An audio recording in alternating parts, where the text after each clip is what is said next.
Good morning to you all. Thanks for joining me on this Wednesday morning. Um, we're going to get started in just a second, but I wanted to make a couple, well, actually just one announcement, just so that you're aware. Your assignment 103 is now live. It's going to be due on the 14th, so you still have a little bit of time for that. I delayed it a little bit so that we have a little bit more time in your check-in sessions to go over it and give you some feedback on it. You're going to be designing a lecture series poster. You've seen the lecture series when Go has come to talk to this class. Maybe you've seen it from Lola and another one of your classes, but the lecture series is something that happens every spring.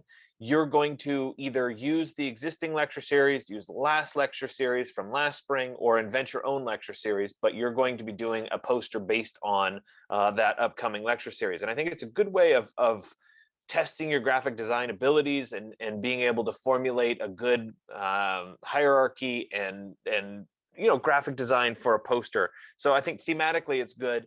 We'll do a little bit of practice today in a hands-on environment, and a lot of what I'll show you today in lecture centers around the idea of a lecture series. So you'll see a lot of posters today. Next class, we'll actually introduce the final for the semester. So you will get exposure to what we're doing for the very end project, which is a final portfolio. And I'll kind of give you the introduction to portfolios on Monday. So we're definitely kind of cruising forward in the graphic design realm. And then before you know it, we'll be in Illustrator. We'll be doing drawings in Illustrator. So we'll get started right now. Give me a second to share my screen and get organized here. Okay, so I call this lecture my Graphic Design 2 lecture. We had Graphic Design 1, which was about inspiration and intuition. And this one is much more about the pure structure and organization of graphic design. How do you lay out your work? How do you set this up in a way that's easy to understand? And the first kind of big overarching concept that we'll talk about is something called a grid system. And it's no surprise that grid systems find their way into graphic design. They're prevalent in the design world, and they become a framework that can help us to set up and lay out any of our work, whether it's an architectural building, whether it's a graphic design piece, whether it's an industrial design little product. The idea of grids is always something that's kind of in the background. So let's talk about the anatomy of grids in the first place. So the first component of a grid is a margin. And what a margin does is it fundamentally activates the page. It defines that active area of the page by giving us some space around the page. It's directing, that space around the page is directing the viewer toward the content. It can vary in size depending on format. Certainly, if you have a different size format, the margin is going to be a little bit different. Sometimes they do contain elements. Sometimes you might have a page number. Sometimes you might have a little footnote. Those kinds of things can happen in the margins, but it doesn't take away from their pure function. So if we look right here, the highlighted area in blue is the margin on the page. So that's that space that goes around the content on the page, the space between essentially the edge of the page and the content. Next piece is something called a column. And I'm sure you're familiar with columns. I'm sure you've read a magazine before. Columns are vertical divisions of space that are used to align visual elements. They may divide up the page. There may be one big column. Your English paper is typically one big column, or your history paper. If you're in a magazine article, there's usually multiple short columns. The widths are always going to vary based on the function of design. What are you trying to get across? What are you trying to have appear in a particular space? So here highlighted in blue, those would be the columns on this particular page. So you see that I keep returning back to this kind of graphic, and that helps us identify what's really going on here. Column intervals, or gutter widths, is the space in between the columns. It's that inactive negative space between one column and the next. And these are absolutely critical because they separate content and they make it so that we can actually read. Let's say we had two columns of text next to each other. If there wasn't a space in between them, we wouldn't know where one line ended and the next line began. So it's a visual cue that prevents elements from colliding together. So this idea of a column interval is very, very important. And we can see them highlighted here in blue. It's that little space in between the various columns. Flow lines are essentially the opposite of column intervals. A flow line is a horizontal line that bisects the page that's independent of the vertical columns. So that flow line becomes a really important piece of the page. It gives you additional alignment points, and it really can enhance the overall design. So that flow line right there, in this example, there could be up to 3 flow lines going across the page. Typically, you concentrate on 1 flow line or 2 flow lines. And I'll show you a bunch of examples when we get to portfolio design next class about how these flow lines can end up going through your whole project. Grid modules are those spatial areas that are basically developed through the column interval, the space between the columns, and the flow lines. So it ends up being a grid module, a square. And they're going to vary from one design to the next. And they're going to help us align all of this content. So I can't do all of them because then it would just look like the columns. So I'm doing every other row so you can see them. But each one of those little squares is one of these grid modules. So here we could see it in actual practice. I apologize, this image is a little bit grainy, but we're getting fundamentally the modules. So you can see right here, there's a module, etc. Our flow lines are the part in between, or excuse me, our column intervals are the part in between. Our flow lines are these lines here. So you can see that the resulting pieces are these grid modules. Each one of these would be a grid module.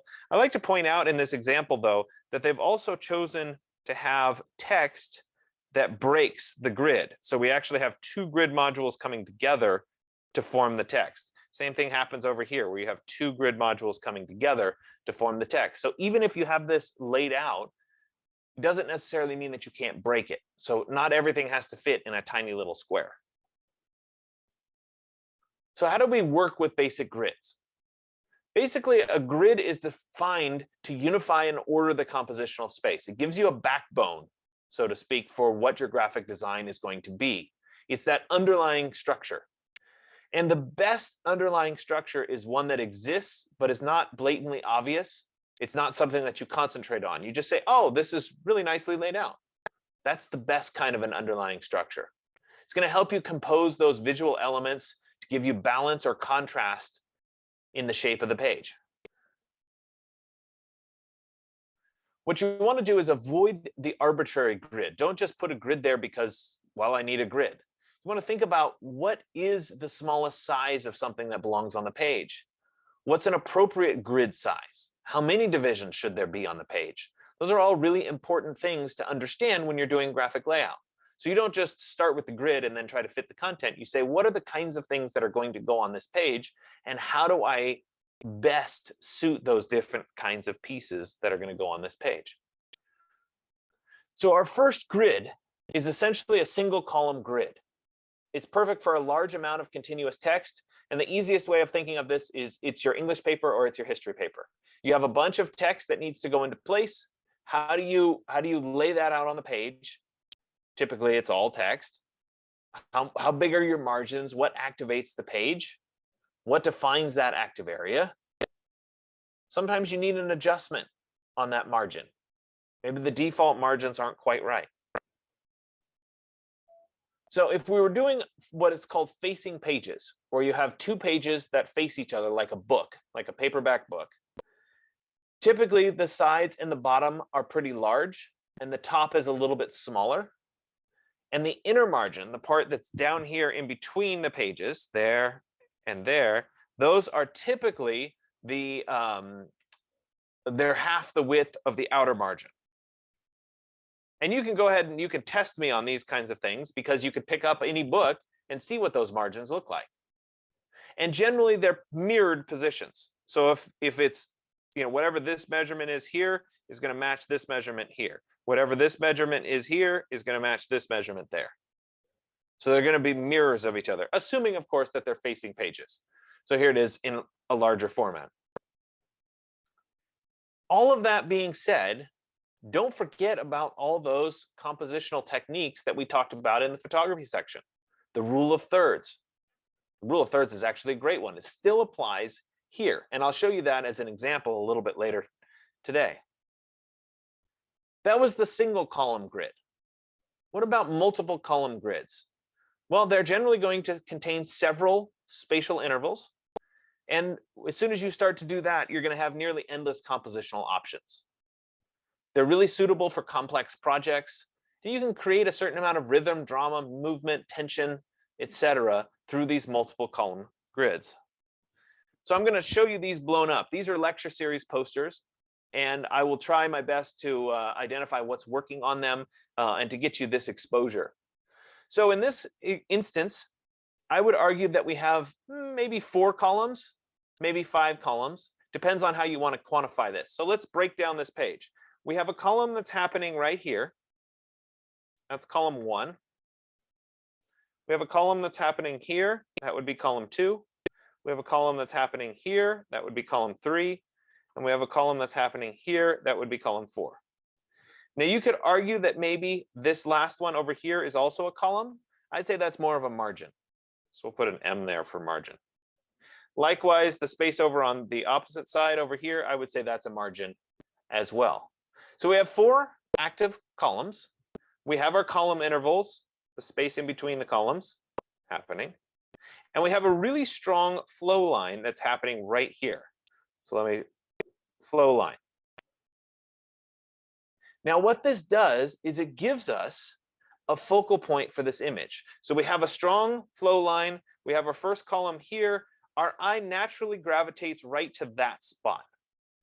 And by now navigating directly to that spot, we understand that, oh, this is a lecture series. We're told where to begin when we read this poster. We start there and we read down and we say, oh, it's a lecture series. Maybe we jump back up and we say, oh, it's this lecture series here, it's the DAAP lecture series. And then everything else is subordinate to that.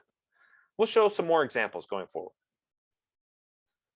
Modular grids are extensions of these multiple column grids because we're adding horizontal flow lines, and we end up with that image that I showed before where we have individual little tiles. How do we determine these modules? Well, a couple things we want to pay attention to. One, we want to think about what is the appropriate line length of a paragraph. How much text can we have in one line? And this is something that's very, very important. You know how long a sentence is, let's say on your English paper. If we had multiple columns on that page, the line length would get smaller and you'd be reading these little smaller chunks and then jumping to the next line and reading down that. Likewise, if we took your English paper and we printed it out on an Arc D, a 24 by 36 sheet, and that line went all the way across a 36-inch sheet, it would be really hard to read because it was so long. You actually have to physically move your body to read it. So we want to think about what is that ideal line length of a paragraph. We also want to think about what is the smallest size of a photograph or an illustration that you want to show. Those are really important. How small do we want to get? Now, of course, in each of these cases, let's say that your ideal paragraph or line length was longer than your smallest size of a photograph. Your paragraph could span 2 grid modules, while your image stayed at 1 module. That's certainly acceptable. But it's important to think about those. Oops. Go for it. There we go. Modular grids increase compositional flexibility.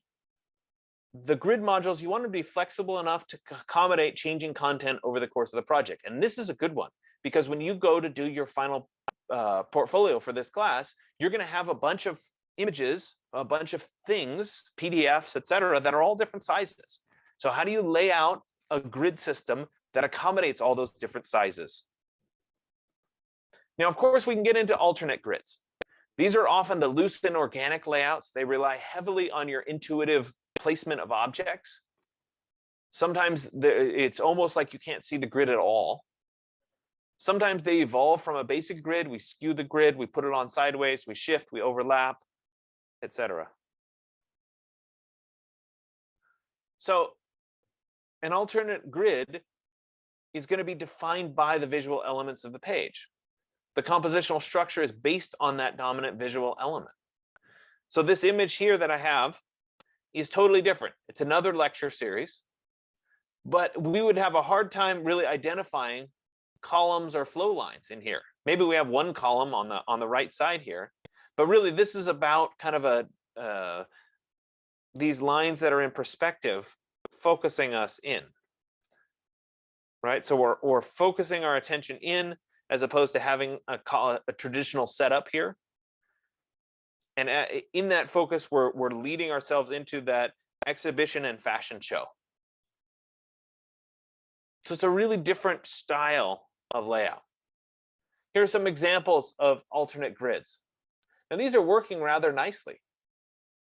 They've been carefully set up, carefully thought out. You can see how these two pages work together, but they're also very much based on intuition, what feels right. Sure, we have a strong line that's happening here. That line is repeated. This line here is repeated, right? This line, interestingly enough, isn't really repeated there. But you can see that there is a grid. This line there matches up with that line there. So there is a consistency to this. It's not arbitrary. It's consistent page to page, but it varies. It's different than what our normal traditional grid would look like. What about breaking the grids? Grids always provide this base, but don't be afraid to break the grid. Oftentimes, the place that you break the grid is the most valuable place because it causes something to be out of place, causes focus on that particular element. So use it as a guide to your layout, not a dictator. The other thing is that if you break the grid too often, the grid's probably not right. So you want to intuitively break it when it matters, but not all the time.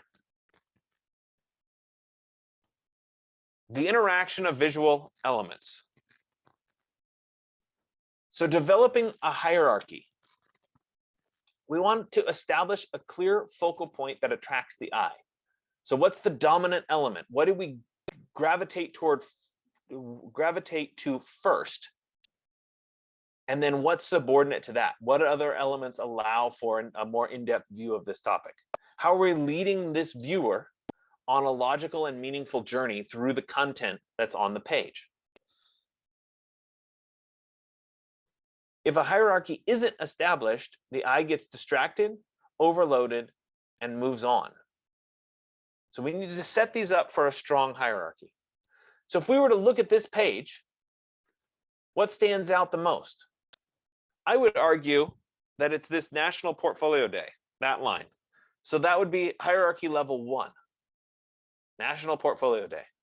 Hierarchy level 2 is split between the California College of the Arts and the date. Those would be level 2. Level 3 is probably down here. Level 4 would be that blue text, and level 5 would be the stuff down here at the bottom. So there's a clear established hierarchy for what we're viewing. We know what to view first, what to view second, what to view third, etc. I like to summarize this as a 12-6-3-1 rule. You want to think in multiple scales to establish this hierarchy. So if you were to imagine printing out this poster and you were to stand back from this poster 12 feet away. So the poster is 11 by 17, you put it on the wall, you stood back, what would you see? Then take half the distance, move that distance forward. At 6 feet, do you see something new and exciting? Hopefully, yes. Half the distance again, you get to 3 feet. Do you see something new and exciting at 3 feet? Hopefully, yes. Take half the distance again, get up right up close to it. Read that detail. Do you see something new and exciting? Hopefully the answer is yes. This works really well for architectural presentations too. Is there something at each level of viewing that excites you or makes it exciting to look at? That's really important. So what grabs your attention? So if we look at this portfolio right there at the top, National Portfolio Day, that's probably hierarchy level 1. We'll put a little 1 there. This is probably level 2. This is probably level 3. Maybe level 4 and level 5. And so I would argue that level 1, you could see easily at 12 feet. Maybe level 2 as well. When we have the distance to 6 feet, maybe we could see level 3. Get up closer, we see level 4 and or level 5. So if you think in that distance, it really will help you get these things set up.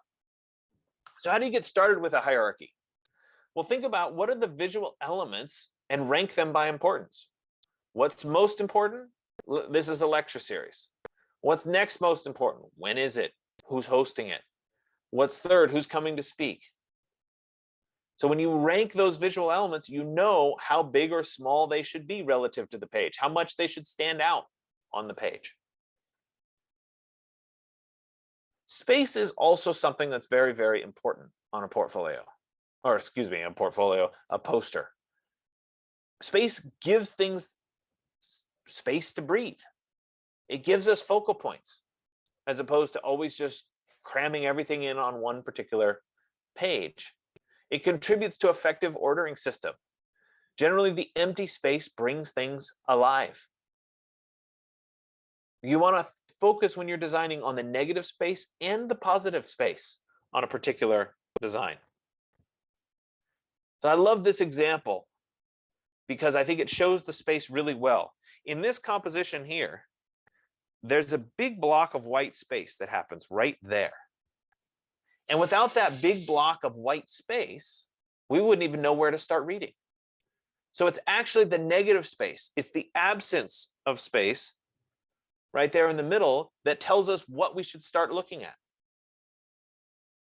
Our eye gravitates toward that space, and then we start to read that this is masterpieces, and then we move our way down the hierarchy.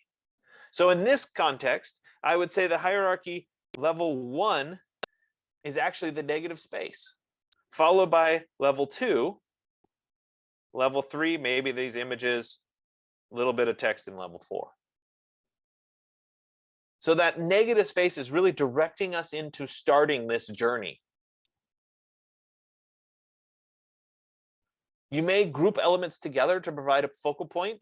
Remember, this is a great example of rule of thirds, where we have 2/3 of the page that doesn't have content or has bigger content, and then 1/3 of the page has some more detail. So it works the same in photography. If you center an object, it equalizes the space around it and makes that space very ineffective. If you place the object off center, it creates a weighted asymmetrical composition. Suddenly, you have a much better layout as a whole. You also can't have too much space. A tiny little object with tons of space around it, that doesn't work either. So here's an example, right? If I put my object right here, I have plenty of space around the object and it's activating that object. If I place the object right there in the center, you want to basically use that little bit, or this object in this context is too small because all this space around it is giving us too much space. It looks like Lola just jumped in, and I think she wants to give an announcement. So let's pause for just a second to let Lola give an announcement. Lola, hold on. Let me stop my sharing here. Yeah, no problem. Hi everybody. It's so nice to see you and meet you, or say hi if I haven't before. I'm a representative of the ACE Club. Can you hear me at all? Yeah, I've got you. Okay, awesome. I'll share my screen really quickly. I think I enabled it. Yeah, I lost my little presentation. There it is. Okay. Awesome. So hi everybody. So this week for the Spring Architecture Lecture Series, we have there we go. We have Mark English coming from Mark English Architects. So Mark English Architect is a local firm. They're from San Francisco, California. They focus a lot on sustainable design as well as sensible and flexible design. They emphasize artistry with practicality. Mark English got his bachelor's degree at Cal Poly San Luis Obispo, and then he went on to get his master's degree at Syracuse, but he got his master's degree at the Syracuse university that's located in Florence, Italy, like their department that's in Florence, Italy. So that's super cool and interesting. Recently, they've been doing a lot more kind of luxury work, like luxury homes. So amazing, beautiful designs, beautiful use of materials, beautiful locations. Every design is different. They approach every project differently. Amazing use of light. Very, very amazing attention to detail. So this is a wonderful lecture to come to. I hope that all of you come and listen to Mark English talk. He has a lot of projects and experience to work from. So it'd be wonderful to see you all there. And it's going to be tomorrow night at 6 p.m. And also look forward to Matt Barron next week from Barron Studio. So yeah, thank you so much for letting me interrupt your class. I'm so sorry that I just jumped in the middle. But yeah, I hope to see all of you there. No worries, Lola. Thanks for coming and giving that. Yeah, of course, of course. Okay, so I'll let you guys get back to class. I just jumped out of my own class to come here. So. It's okay, no worries. You go back to class too. All right, I'm going to get my lecture back started here. Bear with me for just a second.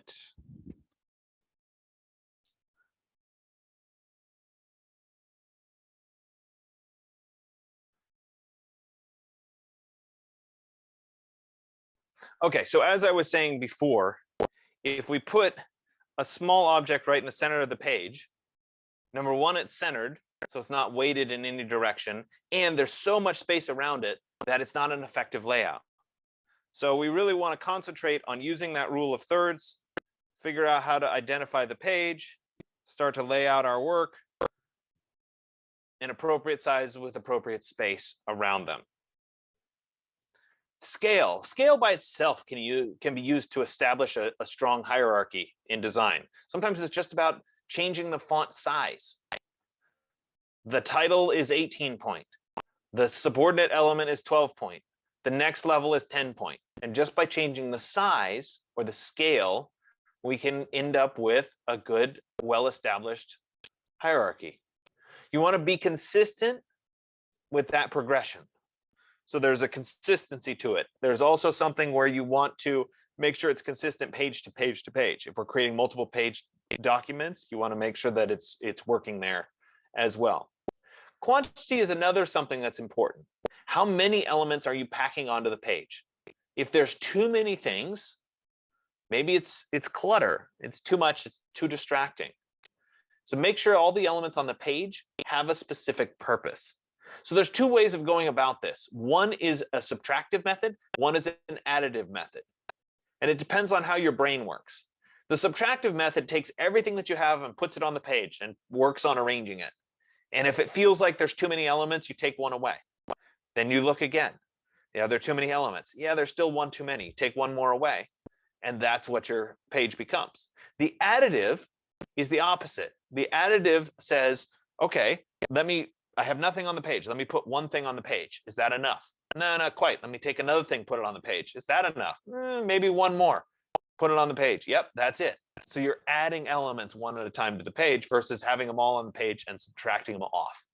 It just depends really on how your brain works.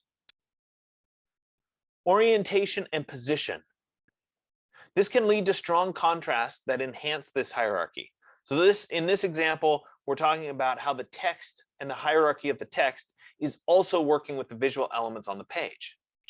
And this can be done through horizontals, but also through diagonals. So let's look at this one in its large format. So sure, we have a hierarchy in the text, but we also have a really strong, right there, that vertical line is in direct contrast to the horizontal of the text. And by creating that strong, we have an understanding that this is where I'm supposed to begin as I view this page. Now, this is even more complicated because I am a true dreamer is backwards. So I think that you end up reading dreamer first, and then you go back and read I am a true dreamer. But this is the place that you start. Right there is the place that you start. You can add depth, dimension, and perspective with these. Perspective is essentially creating a three-dimensionality to the design. So you have elements that are in front of each other rather than side by side. This layering creates a depth to the project. Typically, we read or look at what's in front first, then we move to the middle, and then we move to the back. So you can, of course, play with that as part of your elements as well. Typography. Don't forget to pay careful attention to typography. I spent the whole last lecture talking about fonts and font choice. So when you do this kind of graphic layout, you really need to think about fonts. What's important? Think at the macro, the big scale. Think at the micro, the small, in between two letters, the kerning scale. What feels right? So pay attention to the typography, pay attention to the font choice. All of that matters. Color. Color also provides visual interest. It can be used to emphasize specific elements. You could use a comprehensive color palette where you have 10 different colors that you're using, or maybe you just use 1 or 2 colors. So an example for me, when I did my thesis at Berkeley, I chose an accent color. That color happened to be red. Everything that I had, all of the drawings that went on, all of the images that I had, they were all black and white. And I used red as the one accent color. So when you looked at any one of my drawings or any one of my writings, you would glance through it and you'd immediately pick out, oh, there's something red. That's important. That's what I'm talking about. Here's the drawing and there's a little red accent here. Oh, that's what I should look at. Those are really important. If you use color in that way, it can be a big advantage.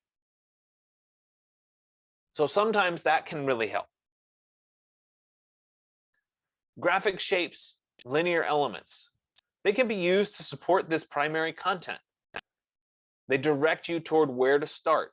So if we look at this example right here, we have a really strong plus sign right there. And that plus sign gives us a location to start. It says, hey, you should start reading right here. The problem with these graphic shapes is that oftentimes people have too many of them and they start to be too distracting. If they're taking away from the content that you're trying to show, it's too much. You only want to use them if they are actually enhancing your particular content.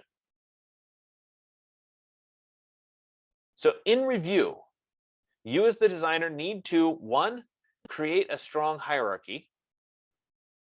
That's absolutely critical. 2, you need to order and control the design.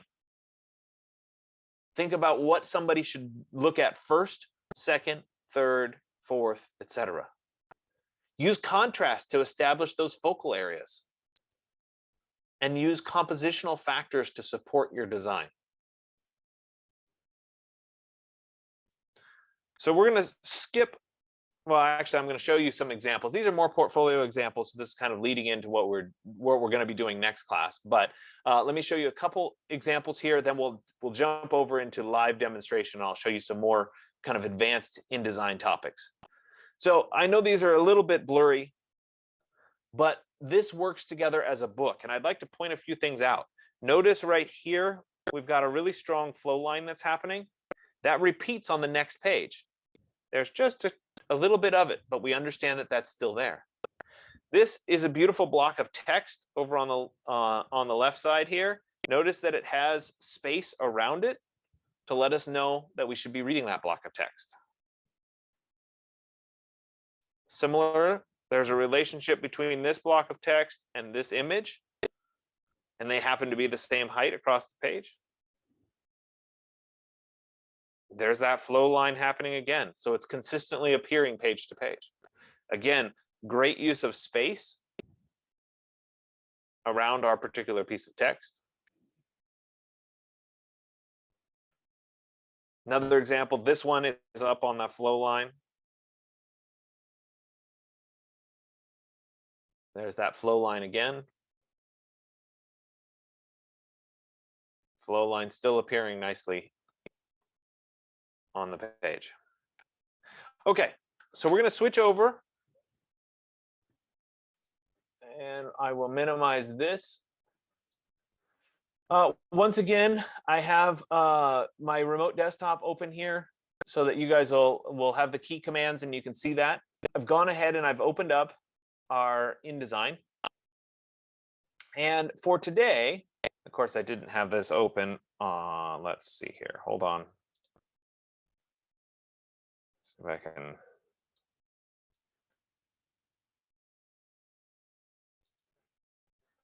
All right. So for today, we're going to be doing exercise 111. And really, we're playing around with kind of a precursor to the lecture series. So we're creating a 4x6 informational postcard about DV ski architecture, landscape architecture, industrial design. Basically, we're playing around with advanced design topics. Okay. You could take information from the architecture website if you want. I'm also not overly concerned with what the text actually says. I just want to practice with it. So we're going to go through a variety of little tutorials here. And then we'll come back and we'll deal with a little bit more of our typography. Don't be afraid to try multiple versions as we work through this. And then you'll ultimately export a JPEG file and post it to Canvas. Okay, so I'm going to go ahead and create something new. Let's go ahead and close this splash screen here. There we go. I'm going to create a new document. I'm going to go into the more presets here. And I'm actually just going to create a document. So let me go into my layout. I'm going to switch to inches. And I was suggesting 4x6. It just makes it a little bit smaller. When you go to do your poster, it's going to be 11x17.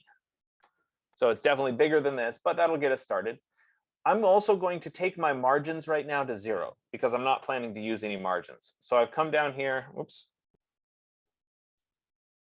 There we go. All of my margins are set to 0.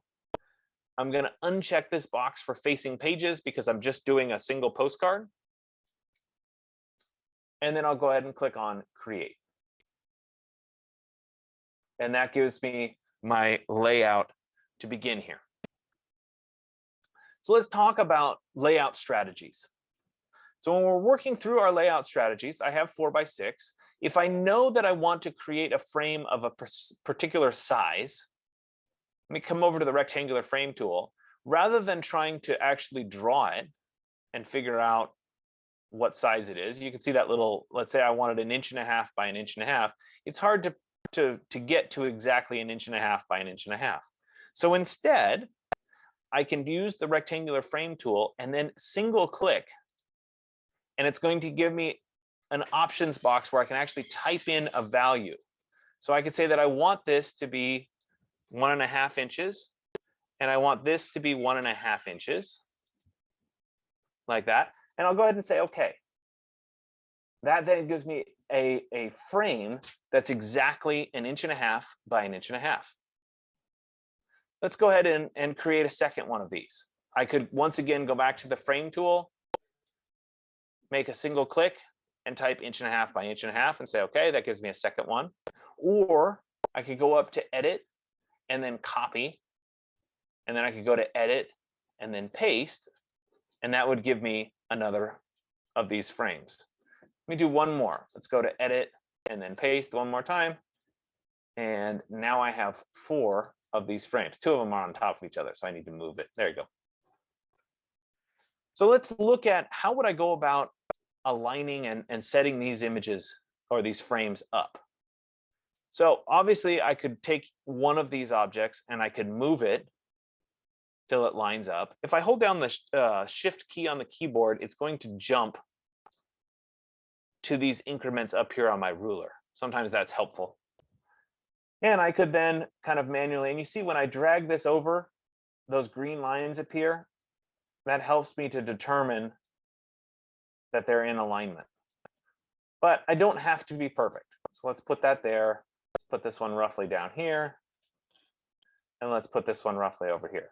So I've got them kind of roughly in their positions. I can use the align tools to help align my object. Let me go up to view. Oh, excuse me, it's under window. And then I will go to my object and layout, and I will choose align. And that brings up this align tool.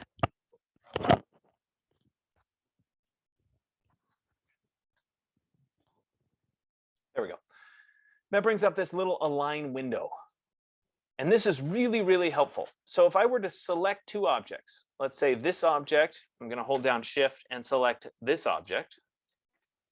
I can use these align tools to align these so that the tops of the object are at the same height. Now, if I just came over here and I clicked on the align tops, it's actually going to average the two out as I move them. Let me undo that. I'll press Control Z. If I know that I want it to align to this object, I can make one additional click on that object, and you can see how it's highlighted there. This object then will stay fixed, and the other object will move to it. So I can go ahead and align to the top there. So I could do the same thing with these two objects. I select those two objects, I pick this one as the key object, and I could align them along the left side. Now, likewise, I could select these two objects. I could pick this object as the key object, and I could align to the left right there. And ultimately, I could pick these two objects, select this object, and I could align those to the top. And so you could see how I was able to use the align tools to create those objects. Now, sometimes you want to specify a particular spacing of object. And I think this might actually be easier if I had a third set of objects. So let's go ahead and take these two. I'm going to go up to Edit and then Copy. I'm going to go to Edit and then Paste.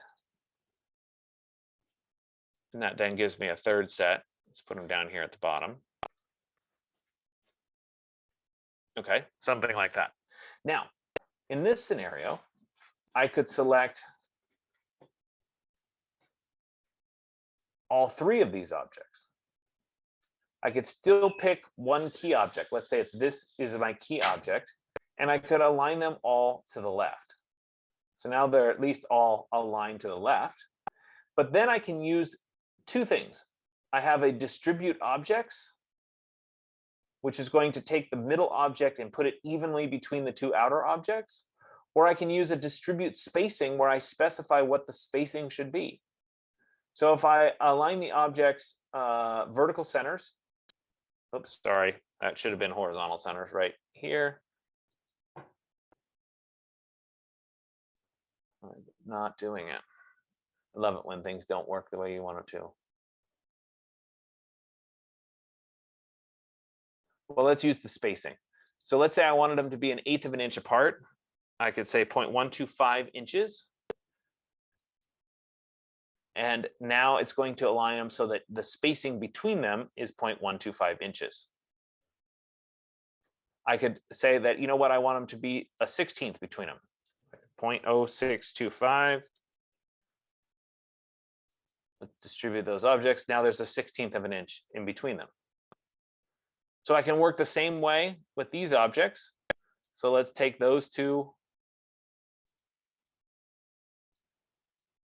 Oops. Sorry, my InDesign got really slow there. There we go. Pick this as my key object. Let's use that spacing there. And then I can work through and do the same thing. So I could align all of these together. So I select them all. There's my key object. Let's align them all. And let's distribute the spacing like that.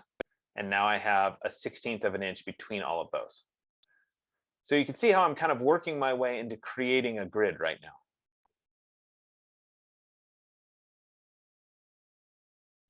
So maybe it's about like that. Now what happens? We've set this up. I could place an image in each one of these. So I could take this and I could press File, or excuse me, Edit, Place, File, Place. And I could choose, let's go into my OneDrive.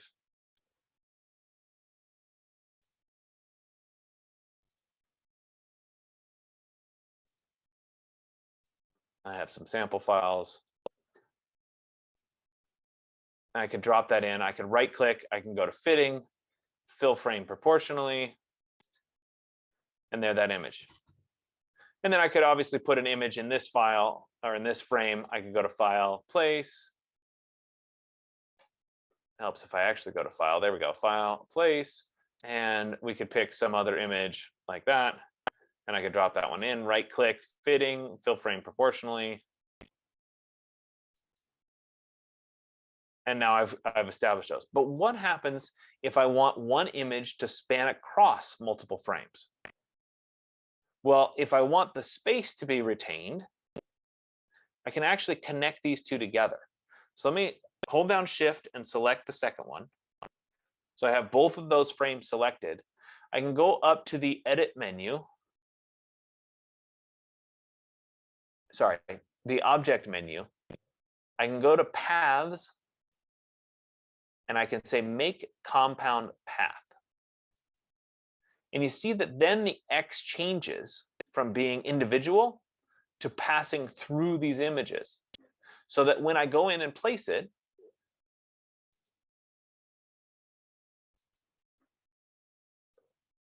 my image now fills both frames. I'll right click, go to fitting, fill frame proportionally. And now you can see that my image spans both of those. Now, of course, one of the other options would be to take the one image and to just make the frame come all the way over like that and then place it there, which wouldn't give you the dividing line. But I think it's important to understand that you can actually do that. Now, that being said, we can create frames in any shape that we want. So I'm going to go to pages here. I'm going to add a page just so we have another blank page to work with so I can keep showing you things. We've worked primarily with the rectangle tool. We could use an ellipse or a polygon to create a frame. So there's an ellipse, and I could place an object in there. I could go to File and then Place.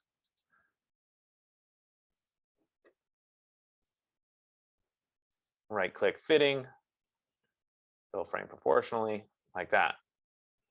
But I could also take the pen tool and draw any shape that I wanted.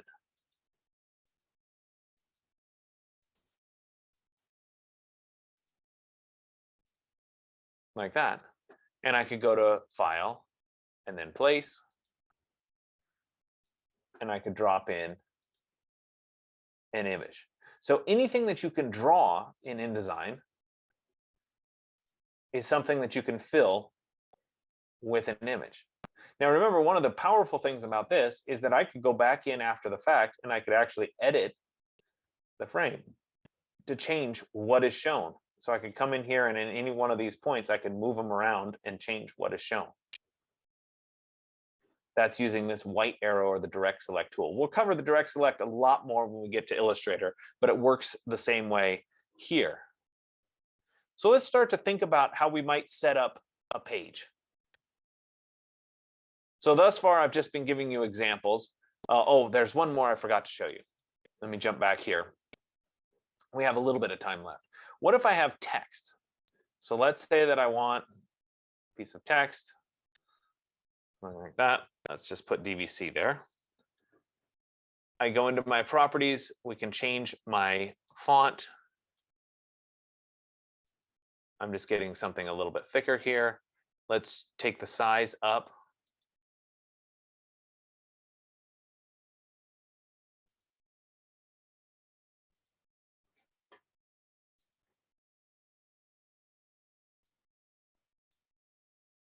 All right, so there, I have those letters.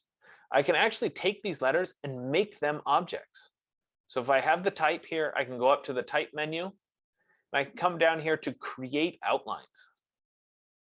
And when I do that, it actually makes those an object that I can now place an object into. So I can go to File and then Place.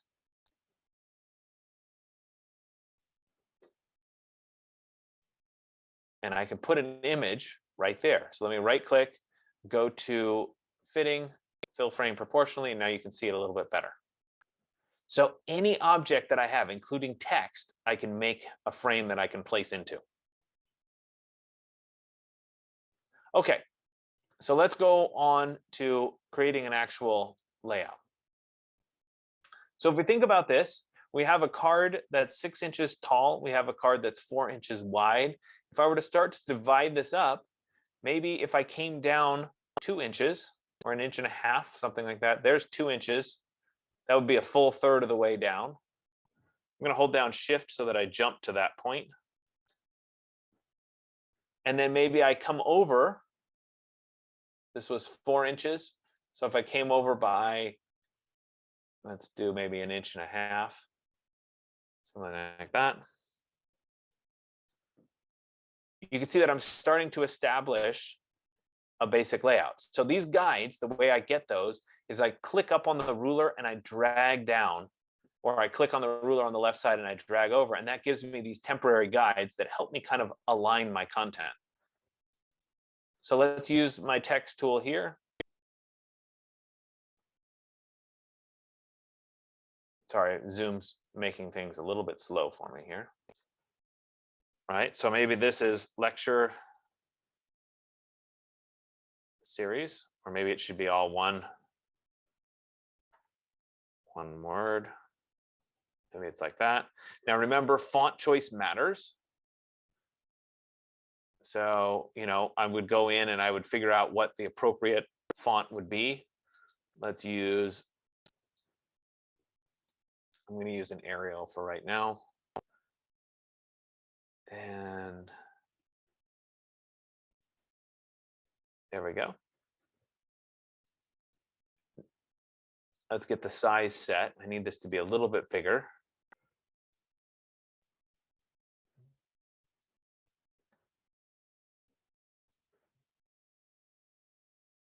I'm going to adjust my text box here.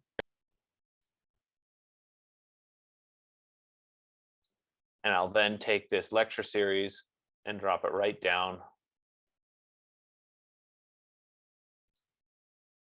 there. Now, maybe I need something a little bit more. Maybe I need it to say DVC above. So I can work with my hierarchy. Let me take this. I'm going to go to Edit, Copy, Edit, Paste. And I'll put this above. Notice that I made these two separate text boxes so that I have finer control of them. Let's change this to DVC, but that definitely needs to be smaller. So this was at 22 point. Let's make this next one down at maybe 18 point. Not a big enough contrast. Let's go down to 12 point. There we go. We'll shrink that one up. Now remember, we could use our align tools here. I could take these two, make this my key object, and I could say distribute the spacing between those to 1/16 of an inch. And that gives me DVC lecture series. Doesn't look like they're quite lined up on the left side. Let's make sure, and I'm going to use the nudge keys. So the arrow keys on the keyboard to help me line this up. And then now that that one's lined up, let's go ahead and take that as the key object. Let's distribute the spacing again. And then I may manually nudge that one over as well. So I'm trying to get those right. Now, sometimes you want to see the text without all the text boxes and stuff. You can always go up to the View menu and choose under Screen Mode to look at Preview.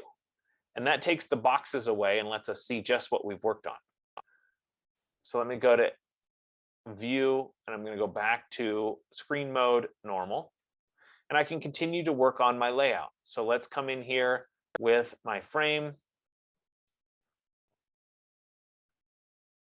And maybe I want a large image. So maybe I'll come all the way over to, let's see, where am I on size? Let's go 2.5 by 2.5. I'd like to just use measurements here. So let's go 2.5 by 2.5. And that gives me a nice square. Delete this.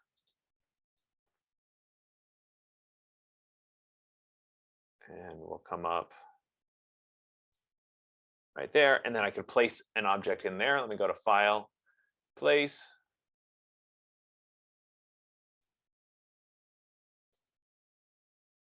Right click, fitting,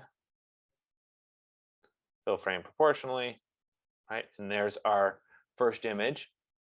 Maybe I want a couple smaller images. So this was at 2.5. Let's say that I wanted to divide these up.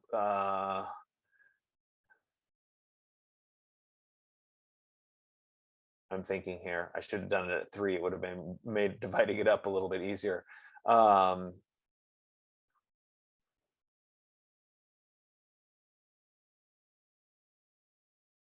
So this would be, if I wanted 2 images, it would be 1.25 minus a 16th. So 1 3/16.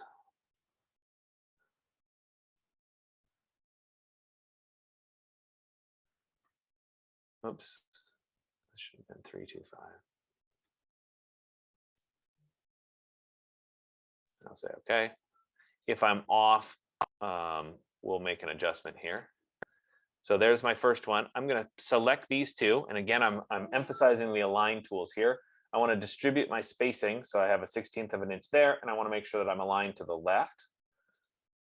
There we go. Let me take this one. I'm going to copy it. So Control C and then Control V, copy and paste. We'll put it close by here. I'm going to select them both. Obviously, I did the math wrong. Let me make that the key object. Let me distribute the spacing, make sure they're aligned to the top. Now, I have these two objects together and I wanted them to be this size. Well, in that scenario, I could actually take the two objects. I could come over here to this tool, which is my free transform tool. And I could then shrink the two together. And if I held down Shift, they'll maintain proportions so that I could align them to be the same width there. Now I could place images into those two frames as well. So I could select it. Oops, wrong tool. And we could drop this one in. Right click, fitting, fill frame proportionally. Take this one. Control D, by the way, is the shortcut to fitting, place an object. So I have those two. So if we went up to view and I went to my screen mode and I said, let's look in preview, we can start to see how I set that up. Now, maybe go back to view. Let's go back to screen mode. Let's go to normal. Maybe coming down this side, I would set up what the lecture series actually is. So let's create another little text box here. I'm going to justify to the right so that it's backwards. And then again, I'm using just Arial right now. So we'll go to Arial. And let's go to Arial regular. Font, let's do 10. And so let's say that Toyo Ito is coming to speak. And he's coming to speak on 3/4/2022 at 5. Right now, doesn't have a good hierarchy to it. So we need to work through the text to actually create this hierarchy. So maybe the time should actually be italicized. And the size needs to be much smaller. So let's say 6 point. And that gives us the start of the first one. Now I could take this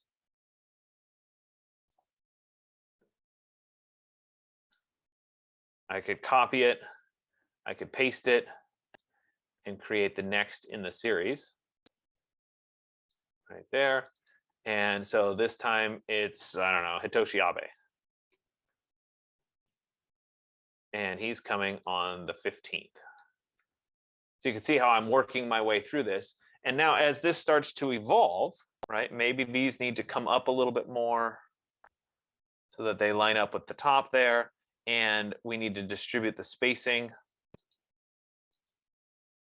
so the spacing's even. And now if we went to view and then we went to screen mode and then preview, we could start to see how this is laying itself out. And so this is going to be a constant evolution as I start to create this. Maybe images need to appear at the top. Maybe I'm not sure yet exactly how it's going to be laid out. This is what you're going to play around with today. So it's getting you ready for creating this little lecture series poster. This is not the actual lecture series. This is, practice. So you're going to actually be turning in a full size 11 by 17 version. This is a shrunken little small version. So you can play around with it.